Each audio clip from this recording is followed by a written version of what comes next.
उनकी तुलना मैं नहीं कर सकता। सुनो, हम आज नेक्स्ट क्लास में बच्चा यहाँ पे एक पॉइंट देखोगे तो कल हमने पढ़ा था स्पर्मिसाइडल क्रीम जेली फोम को हम किसके साथ यूज करते हैं बच्चा? फिजिकल मेथड के साथ हम इस्तेमाल करते हैं। किसके साथ इस्तेमाल करते हैं?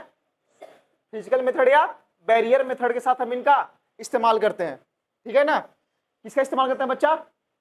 स्पर्मिसाइडल एजेंट का। ये बताओ स्पर्मिसाइडल एजेंट क्या कर रहा है? स्पर्म को किल कर रहा है।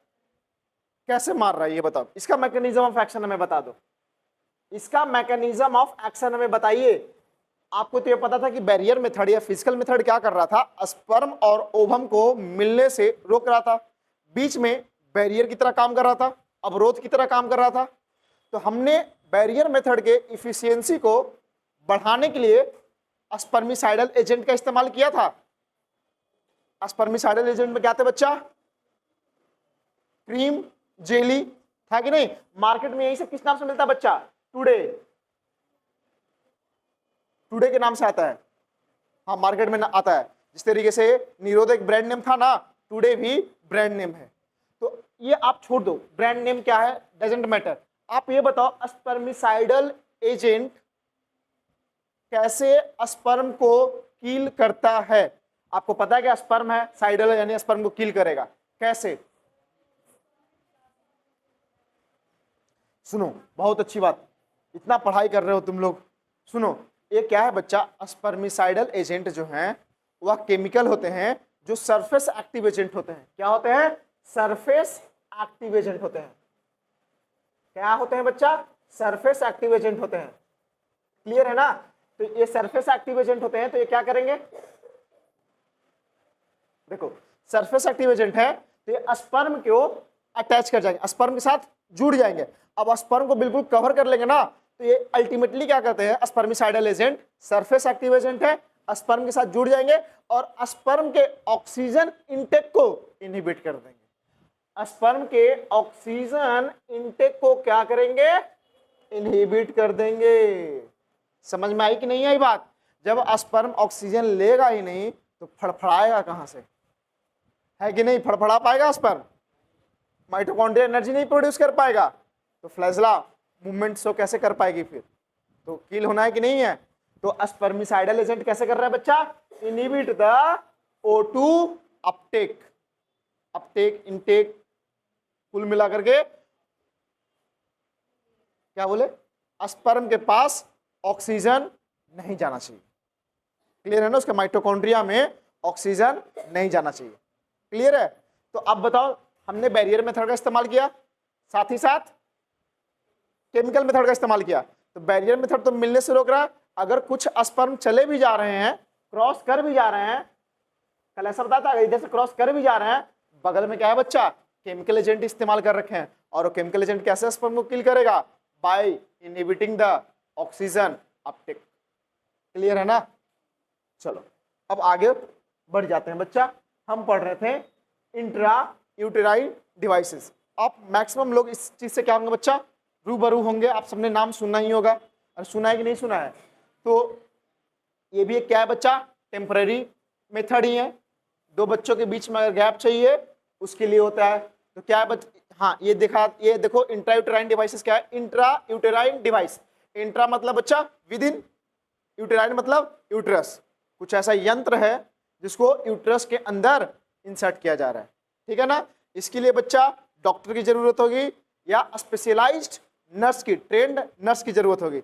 नौसिखवा कोई भी इंसर्ट नहीं कर सकता, झोला छाप डॉक्टर इंसर्ट नहीं कर सकता। अगर इंसर्ट करता तो एट योर ओन रिस्क, है ना। तो इसको इंसर्ट करने के लिए क्या है बच्चा? डॉक्टर और नर्स की जरूरत पड़ती है। वेजाइना के रास्ते यूट्रस में क्या किया जाएगा? इंसर्ट किया जाएगा। ये क्या कर रहा है बच्चा? स्पर्म के फाइगोसाइटोसिस को क्या कर देता है? इंक्रीज कर देता है। यानी हमारे याद करिए WBC वगैरह सेल्स होंगे यूट्रस में, होंगे ना, उनके फैगोसाइटिक एक्टिविटी को क्या कर देता है? बढ़ा देता है। क्या कर देता है? बढ़ा देता है। तो IUDs are ideal method for delay pregnancy और स्पेस चिल्ड्रेन। ये तो पता ही है आप लोगों को, हम पढ़ इसीलिए रहे हैं, ठीक है ना। आईओडीज 3 तरीके के होते हैं, 3 कैटेगरी है इसके। Non medicated, copper releasing IOD, hormone releasing IOD. Copper releasing IOD में कॉपर रिलीज किया जाएगा। आपको थोड़ा सा हिस्ट्री बताते हैं। होता है एक्चुअली क्या है ना कि पीपीटी के अकॉर्डिंग ना इंस्ट्रक्शन पीपीटी देता है कि आपको आगे ये बताना है, और नॉर्मल में होता है कि हम अपने अकॉर्डिंग पढ़ाते हैं। जैसे जैसे दिमाग में रिकॉल आएगा मैं आपको बताते चलूंगा। देखो आईओडी का क्या हिस्ट्री है। पहली बार जब आईओडी बनाया गया था ना, साइंटिस्ट का नाम छोड़ दो, ये सब छोड़ दो, सिल्वर रिलीजिंग आईओडी बनाया गया था। कौन सा आईओडी बनाया गया था? सिल्वर रिलीजिंग बनाया गया था। सोचो चांदी का आईओडी बना था। समझ रहे हो ना? आज के डेट में अगर चांदी का आईओडी बने, क्या आप सोच ही सकते हो कितना कॉस्टली आएगा? हर लोग अफोर्ड कर पाएंगे? नहीं अफोर्ड करेंगे। तो पॉपुलेशन का महा एक्सप्लोजन होगा, क्योंकि अगर सिल्वर रिलीजिंग आईओडी होता तो कॉस्टली होता, तो फिर सोचा गया कि कुछ ऐसा सस्ता जुगाड़ किया जाए जो हर कोई के पहुंच में हो। तो फिर क्या हुआ बच्चा? कॉपर रिलीजिंग आईओडी बनाया गया। कॉपर तो आसानी से अवेलेबल है, चीप भी है, सिल्वर के मुकाबले है कि नहीं है, सस्ता भी है। तो सबसे पहला जो आईओडी बनाया गया था सिल्वर रिलीजिंग बनाया गया था। कौन सा बनाया गया था बच्चा? सिल्वर रिलीजिंग बनाया गया था। अब तो आज के डेट में क्या आ गया है? कॉपर रिलीजिंग आईओडी आ गया। एक एक करके हम आईओडी का एग्जांपल देखते हैं। देखो नॉन मेडिकेटेड आईओडीज बच्चा, तो आपसे सबसे ज्यादा इंपॉर्टेंट क्या पूछता है? एग्जाम्पल इनका बहुत इंपॉर्टेंट। क्या एग्जाम्पल इंपॉर्टेंट है? एग्जाम्पल्स। तो नॉन मेडिकेटेड आईओडी का क्या एग्जाम्पल है बच्चा? लिपिंस लूप। क्लियर है? ये कैसे प्रेगनेंसी को स्टॉप कर रहा है? तो ये स्पर्म की मोटिलिटी को क्या करता है? सप्रेस कर देता है। क्या कर देता है? स्पर्म मोटिलिटी को सप्रेस कर देता है। तो स्पर्म का मूवमेंट रुक गया बच्चा, स्पर्म का मूवमेंट रुक गया तो स्पर्म मोटाइल नहीं होगा, और ऊपर से फाइगोसाइटिक एक्टिविटी बढ़ा हुआ है क्या, तो आसानी से फाइगोसाइटिक सेल्स हमारे स्पर्म को किल कर देंगे। अब आपको पता है ना, ह्यूमन हेल्थ एंड डिजीज में पढ़ा था फाइगोसाइटिक सेल्स कौन से होते हैं, नॉन फाइगोसाइटिक सेल्स कौन कौन से होते हैं। अरे कुछ बताया था कुछ ऐसा? अब बता सकते हो अपना दिमाग, अब अपना बुद्धि का प्रदर्शन यहाँ पे कर सकते हो। कोई भी ओपन है, कोई भी आंसर आप कर सकते हैं। आप में से कोई भी आंसर कर सकता है। फाइगोसाइटिक सेल का एग्जांपल बताइए, नॉन फाइगोसाइटिक सेल का एग्जांपल बताइए। पहले लड़कों को मौका देना चाहता हूं, बहुत इन लोग फड़फड़ा रहा है। बताओ वो तुम नूतन फाइगोसाइटिक सेल्स का एग्जांपल बताओ। आप हरिओम बैठ जाओ बच्चा। फाइगोसाइटिक सेल्स के तुम लोग सब अभी ह्यूमन हेल्थ एंड डिजीज का एग्जाम दे के आए हो ना, अभी ज्यादा दिन तो। हाँ बताओ बच्ची, फाइगोसाइटिक सेल्स का एग्जांपल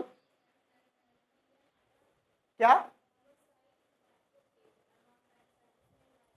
हाँ, नॉन फाइगोसाइटिक सेल में नेचुरल किलर सेल है। और फाइगोसाइटिक सेल में कौन कौन से हैं? PMNL, monocytes, macrophages. ये क्या है बच्चा? फाइगोसाइटिक सेल्स है। तो ऑलरेडी इनका एक्टिविटी क्या कर दिया गया है? इंक्रीज करवा दिया। बहुत बढ़िया, बैठ जाओ। क्या कर दिया गया? इंक्रीज करवा दिया गया। और लिपिंस लूप ने क्या किया बच्चा? स्पर्म की मोटिलिटी को सप्रेस कर दिया है। क्लियर है ना? तो इसका मैकेनिज्म जो अंडरलाइन कर रहा हूं, सर्कल में डाल रहा हूं, काम की चीज वही है। आगे देखो, नेक्स्ट क्या है बच्चा? Copper releasing IOD. ये क्या रिलीज करेगा? कॉपर रिलीज करेगा। पिछले बार की तरह इस बार भी क्या है? एग्जाम्पल आपको याद होना चाहिए सबका। Copper T, copper 7 and multi load 375। ठीक है ना? Copper T, copper 7 and multi load 375। याद रखिएगा। आप सबका इमेज भी देख सकते हो। इमेज वही याद रखना जो एनसीईआरटी में दिया हुआ है। बाकी ये देखने के लिए अच्छा लगता है, पीपीटी थोड़ा अट्रैक्टिव रहे इसके लिए ये अच्छा लगता है, लेकिन इमेज तो आपको वही ध्यान देना है जो एनसीईआरटी में दिया हुआ है। बाकी इमेज का कोई मतलब नहीं है। तो कॉपर आयंस कैसे स्पर्म को सप्रेस करेगा? तो ये भी क्या करता है बच्चा? स्पर्म की मोटिलिटी को क्या करेगा? सप्रेस करेगा। और उसके फर्टिलाइजिंग कैपेसिटी को भी क्या कर देता है बच्चा? उसके साथ इंटरफेयर करता है।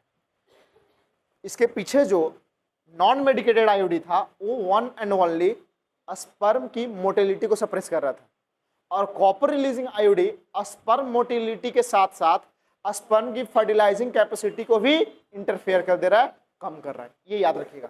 तो बेटर कौन रहा? नॉन मेडिकेटेड या कॉपर रिलीजिंग? अभी तक तो कॉपर रिलीजिंग बेहतर निकल गया है, क्योंकि इसमें एक एक्स्ट्रा बेनिफिट है बच्चा। इससे क्या होगा? कॉन्ट्रासेप्टिव एफिशिएंसी बढ़ जाएगी। तो क्या है बच्चा? याद रखिएगा, motility and fertilising capacity of sperm को क्या करता है? ये सप्रेस कर देता है। क्लियर है? एग्जांपल याद रहेगा ना? Copper T, copper 7, multi load 375। Clear रहेगा? चलिए आगे आ जाइए, hormone releasing IUD, hormone releasing IUD, ये क्या है बच्चा? हार्मोन रिलीजिंग आईयूडी आपको पता है कि हार्मोन्स रिलीज करेगा। कौन सा हार्मोन रिलीज होगा? प्रोजेस्टेरॉन रिलीज होगा। कौन सा होगा? प्रोजेस्टेरॉन या फिर स्मॉल अमाउंट में एस्ट्रोजन। हमेशा देखो इस चैप्टर में आगे जितना भी हार्मोन्स आएगा तो सब ज्यादा से ज्यादा मैक्सिमम क्वांटिटी में प्रोजेस्टेरॉन का सिक्रेशन होगा। एस्ट्रोजन का ना भी होगा तो अच्छी बात है, अगर एस्ट्रोजन हो रहा है ना तो मिनिमम में क्वांटिटी में होगा। समझ में आई बात? प्रोजेस्टेरॉन रहेगा, अगर अकेला है तो अब सी बात है मैक्सिमम तो ही रहेगा, अगर कॉम्बिनेशन में आ रहा है तो प्रोजेस्टेरॉन मैक्सिमम रहेगा, एस्ट्रोजन क्या रहेगा? मिनिमम में रहेगा। क्लियर है? अरे बोलिए, याद करिए, बताया हुआ था ह्यूमन फर्टिलाइजेशन में, ह्यूमन रिप्रोडक्शन में कि कॉर्पस ल्यूटियम का बढ़ा हुआ प्रोजेस्टेरॉन का लेवल ही निगेटिव जाके फीडबैक दे देता है कि नहीं? तो फिर सारे हार्मोन्स को क्या कर देता है? वो सप्रेस कर देगा, तो धीरे धीरे हमारा कॉर्पस ल्यूटियम क्या करने जाता है? डिजनरेट करके कॉर्पस अल्बिकन्स बना देता है। देखो तो हार्मोन रिलीजिंग आईयूडी में लिखा हुआ है ना, ये क्या करेगा? इस एग्जांपल फिर से एग्जांपल कौन सा बच्चा? प्रोजेस्टासर्ट एंड LNG-20, याद रहेगा, प्रोजेस्टासर्ट एंड LNG-20। ये क्या करता है? ये हमारे यूट्रस को बच्चा इम्प्लांटेशन जो होता है यूट्रस में उसके लिए अनसुटेबल कर देगा, यानी uterus will be unsuitable for the implantation. Clear है? जब यूट्रस अनसुटेबल हो जाएगा इम्प्लांटेशन के लिए और सर्विक्स को क्या कर देगा? हॉस्टाइल कर देगा, यानी जैसे ही स्पर्म इंटर करेगा सर्विक्स के थ्रू तो उसके लिए स्पर्म के लिए सुटेबल इन्वायरमेंट नहीं रहेगा, वो हॉस्टाइल रहेगा, नहीं पकड़ के स्पर्म को अपने वाल में इम्बेड कर लेगा, किल करना शुरू कर देगा, यानी स्पर्म का किलिंग भी हो रही है क्योंकि सर्विक्स कैसा है? अनसुटेबल है, फेवरेबल कंडीशन स्पर्म के लिए नहीं है, हॉस्टाइल हो रखा है सर्विक्स। और दूसरी बात, हमारा इंडोमेट्रियम भी क्या है? प्रोलिफरेट नहीं हुआ है। इंडोमेट्रियम जब प्रोलिफरेट नहीं होगा तो अल्टीमेटली अनसुटेबल हुआ कि नहीं इम्प्लांटेशन के लिए, यानी फर्टिलाइजेशन हो भी जाएगी ना तो इम्प्लांटेशन होने की संभावना नील है, नहीं हो पाएगा। अरे बोलो, ये क्या कर इम्प्लांटेशन को रोक रहा है। और अगर फर्टिलाइजेशन हो गई, मैं ये बोल रहा हूं अगर फर्टिलाइजेशन हो गई, क्योंकि देखो सर्विक्स भी तो हॉस्टाइल बना हुआ है तो स्पर्म को तो वहीं पे किल कर दिया जाएगा। अगर इन द केस कुछ स्पर्म फर्टिलाइजेशन कर भी लिए, पहली बात तो चेक पॉइंट कहां लगा हुआ है? सर्विक्स के पास लगा हुआ है कि सर्विक्स कोशिश करेगा कि आगे कोई स्पर्म ना जाए बच करके, अगर चला भी गया तो इंडोमेट्रियम तो प्रिपेयर नहीं हो रखा है ना, तो वहां पे इम्प्लांटेशन नहीं हो पाएगा। समझ में आ गई बात? तो हमने 3 पढ़ा ना, लिपेंस लूप, कॉपर रिलीजिंग मतलब नॉन मेडिकेटेड, मेडिकेटेड में hormone releasing and copper releasing. Clear है? 3 पढ़ा, non medicated, copper releasing and hormone releasing. इन तीनों में बेस्ट कौन सा है बच्चा? कॉपर वाला बेस्ट है। क्यों? क्योंकि देखो आप हार्मोन बाहर से ले रहे हो, यानी आप नेचर जो आपका नेचुरल हार्मोन का लेवल है उसके साथ छेड़छाड़ अच्छी बात नहीं है बउआ। क्लियर है कि नहीं है? और हार्मोन रिलीजिंग क्या है? कल बोला ही था, एक बार लगा लिए तो फिर निश्चिंत हो जाओ अगले 4 से 5 साल के लिए, ठीक है ना? क्योंकि धीरे स्लोली क्या होगा? कॉपर रिलीज होता रहेगा और वो क्या करेगा? स्पर्म की मोटिलिटी एंड फर्टिलाइजिंग कैपेसिटी को सप्रेस करते रहेगा। अगर आप LNG-20 लेते हैं तो सोच रहे हो नेचुरल हार्मोन तो आपका सीक्रेट होगा ही होगा, और ये बाहर से और हार्मोन आप ले रहे हो तो आपका बॉडी को क्या होगा? बॉडी को आदत पड़ जाएगी ना कि वो क्या करेगा, ऑलरेडी हार्मोन का लेवल ज्यादा है ही, हम हार्मोन क्यों सीक्रेट करें? तो बॉडी का फिर आपका नेचुरल जो हार्मोन लेवल सीक्रेशन का है वो कम हो जाएगा। तो बेस्ट मेथड जो चाइल्ड स्पेसिंग के लिए वो कौन सा है? IUD है। IUD में भी सबसे पसंदीदा कौन सा इंडियन लोगों का? Copper releasing. क्लियर हुआ? तो आप इसमें क्या याद रखेंगे? IUD का 3 कैटेगरी, मेरे साथ बोलना कौन कौन सा कैटेगरी है? नॉन मेडिकेटेड, एग्जांपल बताइए। Lips loop, mechanism of action, suppresses the sperm motility, बहुत बढ़िया। नेक्स्ट क्या है? कॉपर रिलीजिंग, एग्जांपल बताइए। Copper T, copper 7, Multiload 375। Mechanism of action क्या है? Suppress the sperm motility and fertilising capacity को साथ क्या करेगा? इंटरफेयर करेगा। नेक्स्ट क्या है बच्चा? Hormone releasing. चुप रहना इधर वाला। हार्मोन रिलीजिंग का बताओ एग्जांपल। हार्मोन रिलीजिंग एग्जांपल क्या है? तो देख करके ही बोल दो, नहीं दिख रहा अभी तो 2 बार हम बोल चुके हैं, उसके बाद बोल रहे देख के बोलना है। हार्मोन रिलीज क्या क्या एग्जाम्पल हैं? प्रोजेस्टासाट एंड LNG-20। इसका मैकेनिज्म ऑफ एक्शन क्या होगा बच्चा? cervix makes cervix hostile to the sperm and uterus unsuitable for implantation। Clear है ना? बस एग्जांपल याद रखो, मैकेनिज्म ऑफ एक्शन याद रखो, ज्यादा की जरूरत नहीं है। बाकी फिगर हुआ तो बस देखने में अच्छा लगे। नेक्स्ट है बच्चा ओरल कॉन्ट्रासेप्टिव। नेक्स्ट क्या है? Oral contraceptive. आराम से बात कर सकती, कोई दिक्कत नहीं है, ऐसे क्या मुंह पे बात रखना है। ऐसे भी तुम इतना बोलते हो, सुन कहां से लूंगा मैं। आगे से देखो, नेक्स्ट क्या है? Oral contraceptive. ओरल का मतलब क्या होता है? जो मुंह से लिया जाए, होता है ना, ये जो ड्रग्स को, दवा को मुंह से लिया जाता है उसे क्या बोलते हैं? ओरल रूट बोल देते हैं। मुंह से लेने वाला रास्ता क्या कहलाता है? Oral route. देखो, ओरल एडमिनिस्ट्रेशन ऑफ प्रोजेस्टेरॉन और प्रोजेस्टेरॉन एस्ट्रोजेन कॉम्बिनेशन, यानी ओरल कॉन्ट्रासेप्टिव में हम बच्चा पिल्स लेने वाले हैं। क्या लेने वाले हैं? पिल्स लेने वाले हैं। क्या लेंगे? पिल्स लेंगे। अब पिल्स का कॉम्बिनेशन यहीं पे लिख दिया, क्या हो सकता है? प्रोजेस्टेरॉन हो सकता है या फिर प्रोजेस्टेरॉन एंड एस्ट्रोजन का कॉम्बिनेशन हो सकता है। कॉम्बिनेशन में ज्यादा कौन रहेगा? प्रोजेस्टेरॉन रहेगा। एस्ट्रोजन मात्रा क्या रहेगा बच्चा? कम रहेगा। अरे कोई दिक्कत है क्या? कोई दिक्कत नहीं, बहुत बढ़िया, बहुत अच्छी बात है। तो और जरा समझते हैं। लिखा हुआ तो बहुत लंबा चौड़ा लिखा हुआ है, डर जाओगे। तो कब से लेना शुरू करना है? मेंस्ट्रुअल साइकिल 28 दिनों का, तो पिल्स कब से लेना शुरू करें? क्योंकि हम सबके घर में माता बहनें लेते रहती हैं।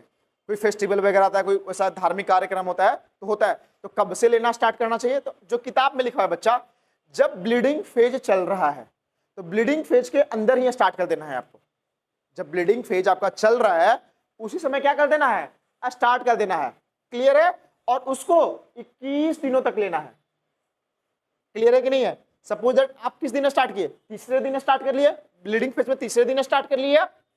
अरे बोलो, उसके बाद आपको बच्चा 21 दिनों तक की लेना है। तो तीसरा दिन जो आप लेना शुरू किए वो आपका पहला दिन काउंट होगा, और उसके बाद 21 दिनों तक लेना। तो कब तक लेते रहोगे आप? 30 दिन। 3 दिन के बाद से लगभग 24वां दिन। अरे बोल भी दो। मेंस्ट्रुअल साइकिल कितने दिनों का? 28 दिनों का। तो 24 दिनों तक लिए ना, उसके बाद गैप आया 4 दिनों का, और उधर 3 दिन से स्टार्ट किए थे 7 दिनों का। अरे तुम्हें गैप के लिए तो लंबा लेना पड़ेगा ना। तो 7 दिन का गैप आया कि नहीं आया? 7 दिन का गैप कैसे आया पता चला क्या?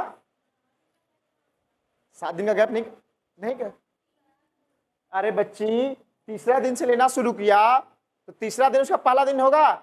21 दिन तक लिया तो 24 दिन तक लेगा, तो 4 दिन का गैप आया।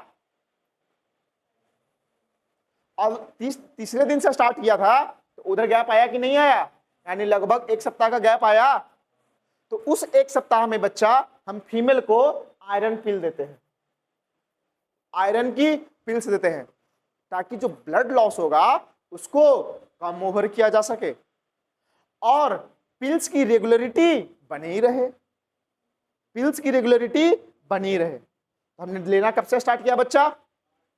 तीसरा दिन। मैंने एग्जांपल बोला है, ब्लीडिंग फेज में स्टार्ट कर देना है। किसी भी दिन आप स्टार्ट करो, ब्लीडिंग फेज में आप स्टार्ट करेंगे। हमने तीसरा दिन लिया, अब चौथा दिन लोगे तो आपका 25वां दिन जाके खत्म होगा। यानी आप में भी किसी भी दिन स्टार्ट करोगे ना तो आप में भी 7 दिन का ही गैप आएगा। लेकिन कंडीशन क्या है कि ब्लीडिंग फेज के अंदर ही स्टार्ट कर देना है। क्लियर है? 21 दिन तक लेंगे। जब 21 दिन कब ओवर हो जाएगा उसके बाद आप आयरन की पिल्स लेंगे। आयरन की पिल्स क्यों लेंगे? ताकि पिल्स की रेगुलरिटी बनी रहे, और दूसरी बात जो ब्लड लॉस होगा ब्लीडिंग फेज में उसको ओवरकम किया जा सके। अरे समझ में आई कि नहीं है ये बात? कोई दिक्कत? जरा देखो इसको कितना लंबा लंबा लिखा हुआ है। Pills are taken daily for 21 day. मैंने ही बता दिया आपको कितने दिनों तक ले रहे हैं? 21 दिनों तक ले रहे हैं। स्टार्ट कब कर रहे हैं बच्चा? With in first 5 days. मैंने बोला ना ब्लीडिंग फेज में स्टार्ट किया जा रहा है। और कब तक लिया जा रहा है बच्चा? फर्स्ट 5 days menstrual से after a gap of 7 day menstrual period it should be repeated in the same pattern। पता चला कैसे 7 दिन का गैप ये हो? मैंने क्लियर कट बता दिया ना। ब्लीडिंग फेज में स्टार्ट करना है, 21 दिनों तक लेना है, उसके बाद इंसर्ट सीधे बोला कि 7 दिन का गैप आया है। मैंने कैलकुलेट करवा दिया कि 7 दिन का गैप आया है। उस 7 दिन के गैप में आप आयरन की गोली ले लीजिए। आयरन की गोली क्या होगा? पिल्स की रेगुलरिटी को मेंटेन रखेगा। और दूसरी बात, फीमेल में ब्लड लॉस ऐसे भी होता है तो आयरन की गोली सजेस्ट की जाती है कि नहीं की जाती है? की जाती है। इससे फीमेल का हेल्थ भी सही रहेगा और आपकी पिल्स की रेगुलरिटी भी बनी रह जाएगी। अरे क्लियर है क्या? और फिर नेक्स्ट मंथ में जैसे ही आपका 7 दिन हुआ फिर से आप स्टार्ट कर दो ना अपना ओरल पिल्स। क्लियर है? तो ओरल पिल्स बच्चा 2 तरीके का होता है। ये जो डेली लिया जा रहा है ये कौन सा है बच्चा? डेली ओरल पिल्स है। 2 तरीके का होता है बच्चा, डेली ओरल पिल्स। ये जो आपका कहानी बता रखा है ये डेली ओरल पिल्स की कहानी बता रखा है। किसकी कहानी है बच्चा? डेली ओरल पिल्स की कहानी है। क्लियर है ना? इसका एग्जाम्पल क्या होता है बच्चा? माला इन, माला डी, ये इसके एग्जाम्पल है, ओरल पिल्स के एग्जाम्पल है। इनका कॉम्पोजिशन तो आपको बता दिया, कोई दिक्कत? नेक्स्ट आगे पॉइंट देख लेना। ये हाँ, अब देखो इनका मैकेनिज्म ऑफ एक्शन, आप खुद बताइए ये मैकेनिज्म ऑफ एक्शन कैसे करेगा बच्चा? It inhibit ovulation. ये क्या करता है? ओव्यूलेशन को रोकता है। मेनली बच्चा क्या करता है? ये ओव्यूलेशन को रोक देता है, ध्यान देना है। It mainly inhibits ovulation. तो सर आगे इम्प्लांटेशन भी दे रखा है, बताऊंगा क्यों इम्प्लांटेशन इसके लिए नहीं है। ओरल पिल्स जो डेली ओरल पिल है, कंडीशन ध्यान देना, डेली ओरल पिल्स ओव्यूलेशन को रोकता है। डेली ओरल पिल्स क्या करता है? ओव्यूलेशन को रोकता है। क्लियर है ना? और क्या करता है? जो सर्विक्स का म्यूकस है बच्चा उसको थिक कर देगा, गाढ़ा कर देगा। तो क्या स्पर्म पेनिट्रेट कर पाएगा म्यूकस को? म्यूकस अगर थिक हो जाएगा तो स्पर्म पेनिट्रेट कर पाएगा? नहीं कर पाएगा। तो प्रेगनेंसी रुकेगी कि नहीं रुकेगी? फर्टिलाइजेशन होगा या नहीं होगा? नहीं होगा। तो ओरल पिल्स ने कैसा काम किया सर? ओव्यूलेशन को रोका, और दूसरी चीज सर्विक्स के म्यूकस को क्या कर दिया? थिक कर दिया। अरे क्लियर है क्या? कोई दिक्कत बच्चा?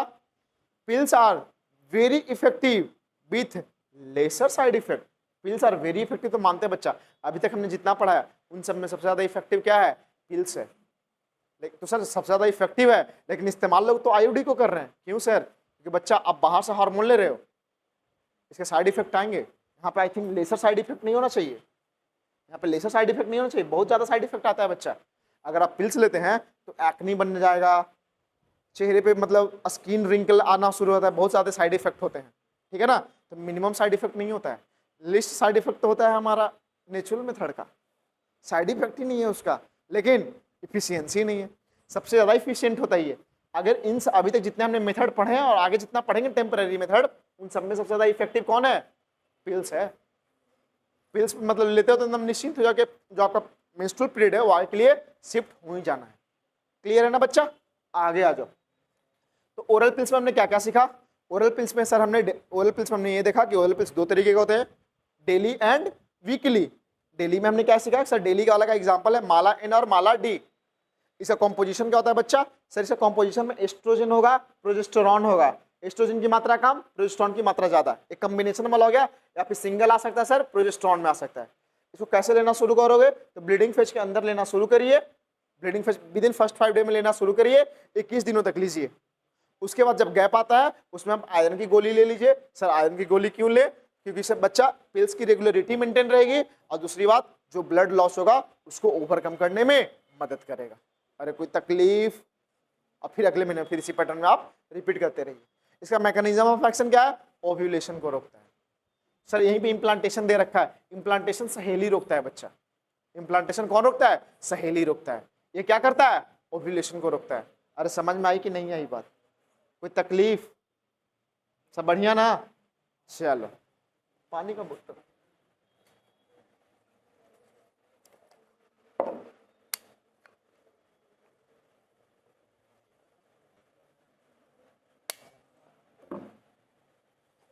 देखो इतना सारा पिल्स दे रखा है।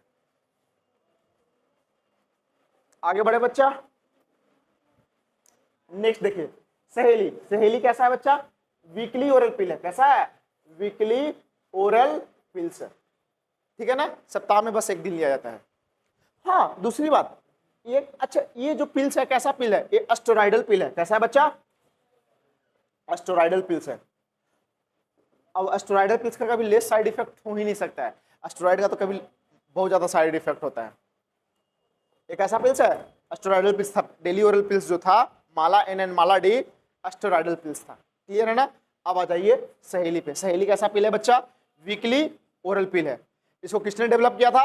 CDRI लखनऊ। CDRI लखनऊ ने। क्लियर है ना? इसमें क्या होता है बच्चा? नॉन स्टेरॉयडल प्रिपरेशन होता है। इसीलिए दिमाग में क्लिक करना चाहिए। देखो पीछे में एनसीईआरटी ने एस्टेरॉयडल नहीं लिखा, ये आप लेके कहोगे सर नहीं लिखा, तो पूछेगा क्यों नहीं पूछेगा। हार्मोन्स वाले चैप्टर में हार्मोन्स का क्लासिफिकेशन दे रखा है, एस्टेरॉयडल हार्मोन में वहां मेंशन कर रखा है। एनसीईआरटी एक ही बार को बात बात नहीं बोलता है, एक बार बोल दिया दोबारा नहीं बोलता है। एनसीईआरटी इशारों में बात करता है, ठीक है ना। तो एक ऐसा पिल है बच्चा नॉन एस्टेरॉयडल पिल है। तो नॉन एस्टेरॉयडल पिल, ऐसा सर नॉन एस्टेरॉयडल क्या होता है, ऐसा क्या है? एस्टेरॉयड में तो समझ में आ रहा है सर एस्ट्रोजन प्रोजेस्टेरॉन है, इसमें ऐसा क्या है बच्चा? इसमें एस्टेरॉयड नहीं होता, हाँ बिल्कुल बिल्कुल। नॉन एस्टेरॉयडल मतलब एस्टेरॉयड नहीं होता है, तो क्या होता है? कुछ खाली तो नहीं दे देता है। इसमें क्या होता है बच्चा? नॉन एस्टेरॉयड की जगह पे सेंट क्रोमेन, क्या होता है? सेंट क्रोमेन होता है। क्या होता है? सेंट क्रोमेन होता है। ये क्या करता है बच्चा? ये बिल्कुल एस्ट्रोजन का मिमिक्री करता है, बिल्कुल एस्ट्रोजन के जैसा। और ये यूट्रस, एस्ट्रोजन कहां जाता है बच्चा? यूट्रस के वाल पे जाएगा। और एस्ट्रोजन का फंक्शन क्या है? इंडोमेट्रियम का प्रोलिफरेशन करवाना। अरे बोलो, एस्ट्रोजन का काम क्या है? इंडोमेट्रियम का प्रोलिफरेशन करवाना। और एस्ट्रोजन एस्टेरॉयड है। ये क्या है बच्चा? सेंट क्रोमेन नॉन एस्टेरॉयड है। ये एस्ट्रोजन के रिसेप्टर पे जाके बाइंड कर जाएगा। ये क्या करेगा बच्चा? सहेली एस्ट्रोजन का जो रिसेप्टर है यूट्रस में, वहां पे जाके बाइंड कर जाएगा। क्लियर है? और जब एस्ट्रोजन आएगा तो एस्ट्रोजन के रिसेप्टर पे कौन बैठा हुआ है? सेंट क्रोमेन बैठा हुआ है। तो क्या बाइंड कर पाएगा एस्ट्रोजन अपने रिसेप्टर के साथ में? नहीं बाइंड कर पाएगा। तो जब एस्ट्रोजन रिसेप्टर के साथ में बाइंड नहीं कर पाया, क्यों नहीं कर पाया? क्योंकि सेंट क्रोमेन पहले से बैठा हुआ है। अरे बोलो, तो एस्ट्रोजन का काम क्या था? इंडोमेट्रियम का प्रोलिफरेशन करवाना। सेंट क्रोमेन बैठा हुआ है, नॉन कॉम्बिनेशन है बच्चा, जैसे नॉन एस्टेरॉयडल कॉम्बिनेशन है ये। तो सेंट क्रोमेन अब क्या इंडोमेट्रियम का प्रोलिफरेशन करवा पाएगा? क्योंकि ये तो एस्टेरॉयड हार्मोन है ही नहीं। इंडोमेट्रियम का प्रोलिफरेशन किसकी जिम्मेदारी थी? एस्ट्रोजन की जिम्मेदारी थी। एस्ट्रोजन जिनके जगह पर जाकर के ये बैठ गया, ये कहा कि हमसे तो कुछ ना हो पाएगा, हम तो काम बिगाड़ने ही आए थे ताकि तुम अपना काम ना कर सको। तो क्या करेगा बच्चा? अब इंडोमेट्रियम का प्रोलिफरेशन नहीं करवा पाया तो क्या फर्टिलाइजेशन भी हो जाएगी? तो इम्प्लांटेशन हो पाएगा क्या? तो समझ में आया? इसका मैकेनिज्म ऑफ एक्शन कैसा है बच्चा? Prevent implantation. तो देख रहे हो एनसीईआरटी कैसे लिखता है? उधर की बातें इधर, प्रिवेंट इम्प्लांटेशन। कैसे रोकता है बच्चा? इम्प्लांटेशन को रोकता है। कैसे? क्योंकि सर इम्प्लांटेशन करवाने के लिए इंडोमेट्रियम का प्रोलिफरेशन होना जरूरी है। इंडोमेट्रियम का प्रोलिफरेशन एस्ट्रोजन की जिम्मेदारी है, एस्ट्रोजन को अपना ये काम नहीं करने देता है। तो क्यों सर? क्योंकि एस्ट्रोजन के रिसेप्टर पे सेंट क्रोमेन जाकर के बाइंड कर जाता है। क्लियर है ना? आपको बता दिया पहले ही कैसा पिल है बच्चा? Weekly once a week pill है, यानी वीकली ओरल पिल है। कैसा है? वीकली ओरल पिल्स है। क्लियर है ना? अब बताओ इसका साइड इफेक्ट होगा क्या? बहुत ही ना के बराबर साइड इफेक्ट होगा, क्योंकि यह नॉन एस्टेरॉयडल कॉम्बिनेशन है। क्लियर है ना? इसके साइड इफेक्ट मिनिमम होंगे। क्लियर है क्या बच्चा? अरे बोल भी दो। आगे बढ़े? नहीं बढ़े? चलो नेक्स्ट क्या है बच्चा? इंजेक्टेबल्स। नेक्स्ट क्या है? इंजेक्टेबल्स। क्लियर है ना? यानी जिसको बॉडी में इंसर्ट किया जाएगा। क्या किया जाएगा? बॉडी में इंजेक्ट किया जाएगा। देखिएगा, तो प्रोजेस्टेरॉन एंड प्रोजेस्टेरॉन एस्ट्रोजन आ गया ना बात। चाहे तो प्रोजेस्टेरॉन लो या प्रोजेस्टेरॉन या एस्ट्रोजन लो, तो पहला कॉम्बिनेशन ये याद रखिएगा। इंजेक्टेबल्स और implant under the skin. Implant जैसे एनसीईआरटी का डायग्राम याद रखना, इम्प्लांट वाला। ये देखो, जब भी देखा जाता है बच्चा, कॉमन सेंस का आंसर देना। इम्प्लांट हमेशा अंडर द आर्म क्यों लिया जाता है? इधर क्यों नहीं लेते हैं? इधर क्यों नहीं लेते हैं? थाई में क्यों नहीं ले लेते हैं? इम्प्लांट हमेशा देखते तो अंडर द आर्म लिया जाता है, ये वाला स्किन में लिया जाता है। क्यों? कॉमन सेंस से आंसर देना। डॉक्टर इम्प्लांट हमेशा यही क्यों देता है? इधर से जाकर इधर हमारा क्या ब्लड नहीं फ्लो कर रहा है? बॉडी में ऐसा कौन सा हिस्सा जहां ब्लड फ्लो नहीं कर रहा है? इम्प्लांट को हमेशा अंडर द आर्म, इसी रीजन में क्यों इंसर्ट किया जाता है? इम्प्लांट को तो इंसर्ट करना ना स्किन में ही ना, तो कहीं में थाई में इंसर्ट कर दो, इधर की जगह अपर आर्म में इंसर्ट कर दो, फोर आर्म में कर दो। ऐसा कहा मसल से, इससे ज्यादा मसल तो हमारे थाई में है। सुनो क्या होता है, क्योंकि यह इम्प्लांट को कहां इंसर्ट किया था? Subcutaneously, just below the skin. अरे बोलो, अगर just below the skin insert किए हो इम्प्लांट को और कहीं कुछ अगर हल्का सा भी चोट लगे तो इम्प्लांट डैमेज हो सकता है कि नहीं हो सकता है? तो ये वाला एरिया सबसे सेफ होता है। ये आपका किसी चीज के डायरेक्ट कॉन्टैक्ट में आता है क्या? बाकी जगह तो डायरेक्ट कॉन्टैक्ट आ सकता है, फोर्स आ सकता है, डैमेज हो सकता है, लेकिन ए वाला एरिया जो है अंडर द आर्म वाला जो एरिया है वो क्या होता है बच्चा? सबसे सेफ होता है। इसलिए डॉक्टर प्रेफर करता है यहाँ इंसर्ट करना। ऐसा नहीं कि इधर कर देंगे तो काम नहीं करेगा, काम करेगा, लेकिन सबसे सुरक्षित एरिया यही है। समझ में आई बात? इसलिए यहाँ पे इंसर्ट किया जाता है। Their mode of action like that of pills, बिल्कुल बता दिया। Their mode of action that of like pills, मतलब बच्चा पिल्स का मोड ऑफ एक्शन क्या था? ये बोला है कि इम्प्लांट का मैकेनिज्म ऑफ एक्शन भी पिल्स के जैसा ही होगा। तो पिल्स का मैकेनिज्म ऑफ एक्शन क्या था? ओव्यूलेशन को नहीं होने देगा। क्या नहीं होने देगा बच्चा? इम्प्लांटेशन मत बोलना। इसका क्या होने देगा? ओव्यूलेशन नहीं होने देगा। ओव्यूलेशन नहीं होने देगा। क्लियर है? इम्प्लांट क्या इंजेक्टेबल्स या इम्प्लांट क्या कर रहा है बच्चा? ओव्यूलेशन नहीं होने देगा, रोक देगा। क्लियर है ना? अब कुछ इमरजेंसी कॉन्ट्रासेप्टिव्स के बारे में आ जाओ। जैसे कैजुअल अनप्रोटेक्टेड सेक्स हो गया हस्बैंड वाइफ में, या फिर रेप हो गया, उस समय क्या होता है कि प्रेगनेंसी अगर होती है तो अनवांटेड प्रेगनेंसी होगा बच्चा, वो बर्डन की तरह रहेगा। तो उसके लिए कुछ इमरजेंसी कॉन्ट्रासेप्टिव मेथड्स हैं। वो बच्चा कब इंसर्ट किया जाता है? 72 आवर्स, जो इंसिडेंट हुई है उसके 72 घंटे के भीतर लगाना होता है। तो उसमें हम क्या क्या इस्तेमाल करते हैं बच्चा? फिर से वही कॉम्बिनेशन तो वही चलने वाला है, प्रोजेस्टेरोन या प्रोजेस्टेरोन एस्ट्रोजन का कॉम्बिनेशन, और साथ ही साथ आईयूडी का भी इस्तेमाल कर लिया जाता है ताकि कॉन्ट्रासेप्टिव एफिशिएंसी क्या हो जाए? बढ़ जाए। Used as emergency contraceptive within 72 hours of rape और कैजुअल इंटरकोर्स। इतना लंबा चौड़ा कुछ मत याद करना। क्वेश्चन क्या रहेगा कि इमरजेंसी कॉन्ट्रासेप्टिव कैसे में क्या इस्तेमाल करते हैं? तो पहली बात 72 घंटे के अंदर इस्तेमाल करते हैं। आंख बंद करके तो पहले ही मैं बोल दिया हूं कि हमेशा क्या याद रखो, एस्ट्रोजन प्रोजेस्टेरोन रहेगा तो प्रोजेस्टेरोन ज्यादा रहेगा, एस्ट्रोजन कम रहेगा। इकलौता रहेगा तो प्रोजेस्टेरोन ज्यादा रहेगा। क्लियर है? हर जगह देख रहे हो आपने, मैं पहले ही बोला था हर जगह आ रहा है कि नहीं आ रहा है। अब दूसरी बात क्या बोला बच्चा? तो एस्ट्रोजन प्रोजेस्टेरोन के साथ साथ आप आईयूडी का भी इस्तेमाल करें, ये मत भूलिएगा। क्वेश्चन में कैसे ऑप्शन बना देगा? किसी में आईयूडी नहीं देगा, किसी में देगा कि आईयूडी ही ओनली इस्तेमाल करते हैं, किसी में देगा कि सिर्फ एस्ट्रोजन या प्रोजेस्टेरोन ही इस्तेमाल किया जाता है, किसी में देगा कि एस्ट्रोजन प्रोजेस्टेरोन एंड साथ में आईयूडी को भी इस्तेमाल किया जाता है। तो लास्ट ऑप्शन सही होगा हमारा। अरे बोलो। तो इमरजेंसी कॉन्ट्रासेप्टिव में बच्चा प्रोजेस्टेरोन हाई अमाउंट में होगा और साथ ही साथ आईयूडी का भी हम इस्तेमाल करेंगे। क्लियर है ना? कोई दिक्कत? आगे बढ़ते हैं बच्चा। नेक्स्ट हमारा क्या है? नेक्स्ट हमारा क्या है? Surgical methods. नेक्स्ट हमारा क्या है बउआ? सर्जिकल मेथड्स है। क्लियर है ना? तो सर्जिकल मेथड में क्या क्या आएगा बच्चा? सर्जिकल मेथड आप सब पढ़ रखे हैं। Tubectomy for the female, vasectomy for the male. इसमें क्या होने वाला है बच्चा? आप ट्यूबेक्टोमी में क्या करोगे? ट्यूब को ही क्या कर दिए? कट कर दिए, रास्ता ही क्या कर दिए? ब्लॉक कर दिए। जैसे अगर मैं डायग्राम बनाऊं बच्चा, तो यहाँ फैलोपियन ट्यूब, इधर हमारा क्या हो जाएगा? यूट्रस। आप यहाँ पे क्या कर दिए बच्चा?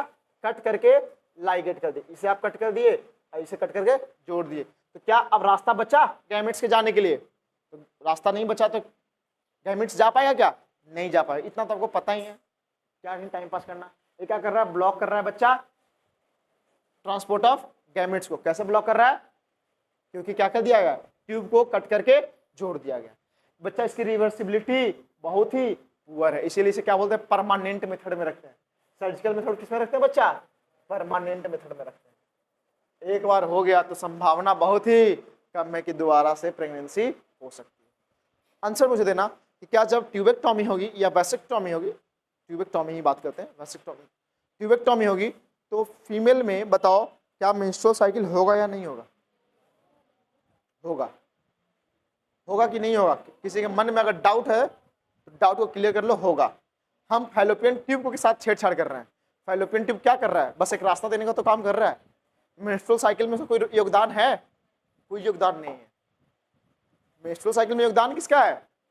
यूट्रस का है, नहीं तो वेजाइना का है। हम उन दोनों के साथ कुछ कर रहे हैं क्या? नहीं कर रहे हैं।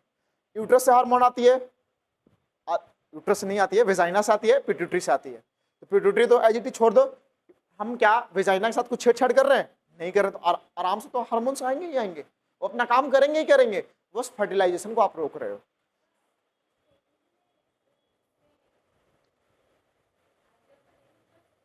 क्यों आईवीएफ करेंगे यहाँ पे भाई? क्या? अरे ये हम कर रहे हैं, आईवीएफ कब करेंगे? कल ही मैंने बोला था आईवीएफ करेंगे कब? जब बच्चा नहीं होता। यहाँ तो बच्चा हो रहा है, बच्चा ना हो इसके लिए किया जा रहा है। तो बच्चा जब बच्चा हो, जब बच्चा उसका होगा तो इसको हम, जब बच्चा उसका नहीं होगा तभी तो आईवीएफ करेंगे ना। तो फैलोपियन ट्यूब कटने का क्या अलग खर्चा फालतू का, डॉक्टर के पास ले जाएंगे, सर्जरी करवाएंगे। जब वो प्रेगनेंसी नेचुरल तरीके से हो ही नहीं सकती है तो फिर क्यों भाई? जब प्रेगनेंसी हो ही नहीं नेचुरल वे में तो क्यों फिर फैलोपियन ट्यूब हम कट करवाने जाएंगे?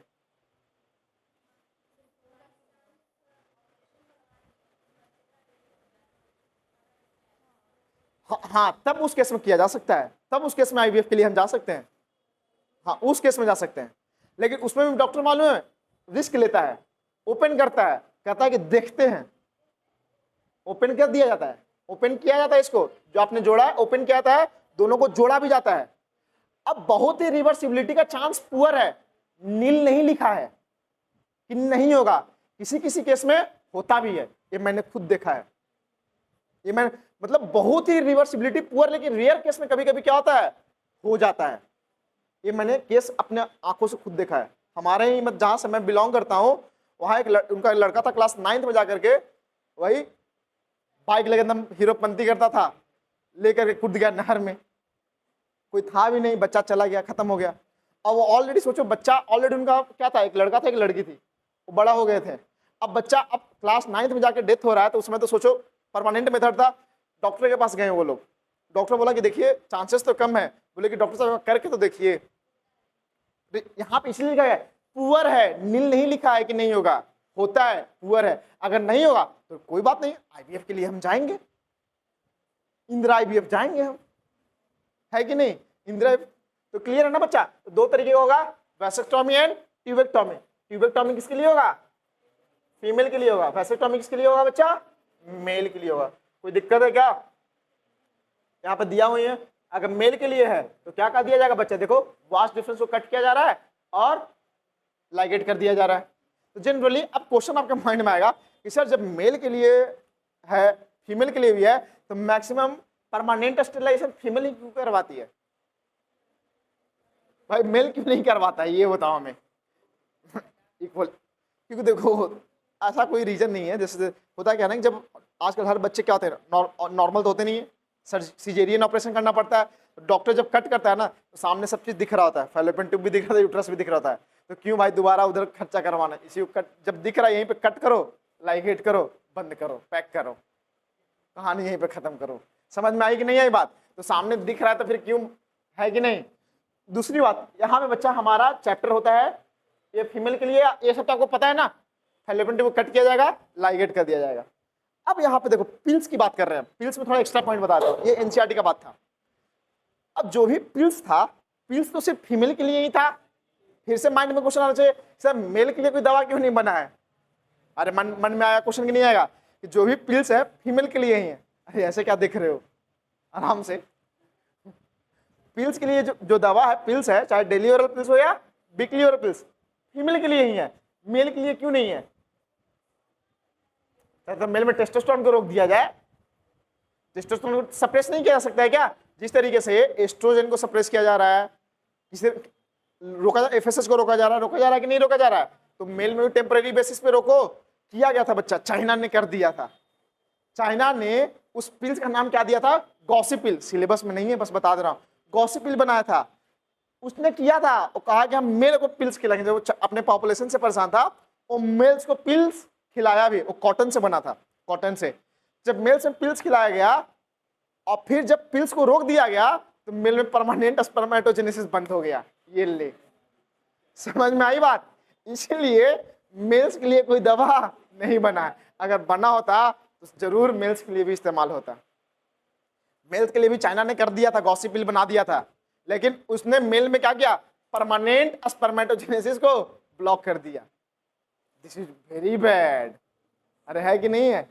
कोई दिक्कत बच्चा? तो यहाँ पे बच्चा हम अपना कॉन्ट्रासेप्टिव मेथड्स मेल और फीमेल दोनों का करते हैं कंप्लीट। धन्यवाद। क्लास ओवर नहीं हुआ है अभी।